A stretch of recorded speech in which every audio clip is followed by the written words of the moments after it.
मेरे पहले तो महाराष्ट्र की जनता से दशहरा के लिए विजयदशमी के लिए शुभकामनाएं हैं। मेरी प्रार्थना रही कि जिस तरीके से अभी रतन जी का देहांत हुआ उसमें उनकी आत्मा को शांति मिले और दशहरा ये प्रकट करती है कि सत्य की जीत हो और हमारे देश में सुख शांति का माहौल बना रहे और जहाँ भी अगर महिलाओं के साथ कुछ अत्याचार हो रहा है उसका अंत हो। माँ को का आशीर्वाद मेरे साथ होना चाहिए।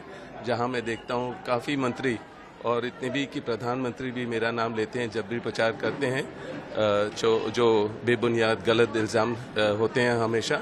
तो माँ मेरे को शक्ति दे, झेलने की शक्ति दे और मैंने दर्शन किए, मेरे को ज़रूर शक्ति मिली है, मुझे महसूस है और मैं खुश हूँ मैं यहाँ आकर। और मुझे प्यार और जितना भी प्यार मिलता है यहाँ मैं इसलिए मैं हमेशा यहाँ आता हूँ और बस सुख शांति का माहौल हमारे पूरे देश में बना रहे।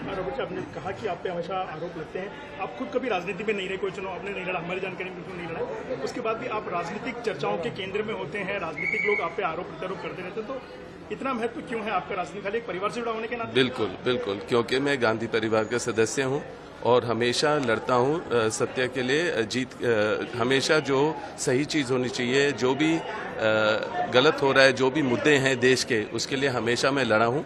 मैंने अपने परिवार से सीखा, अपने अनुभव से सीखा। पूरे देश में जो मेरा धार्मिक दौरा होता है या लोगों के बीच में रहता हूँ, जो भी बीजेपी की नाकामियाँ हैं उसके बारे में ज़रूर मैं बोलता हूँ और जितने भी इल्ज़ाम लगाए वो बेबुनियाद थे और जितने भी सवाल पूछे, जितने एजेंसियों ने सबका जवाब दिया और मेरे में झेलने की क्षमता है, समझ है, ताकत है कि मैं आगे बढ़ूंगा और लोगों के बीच में रहूंगा और अपने तरीके से सेवा करता रहूंगा और माँ का आशीर्वाद मेरे साथ है, मुझे पता है।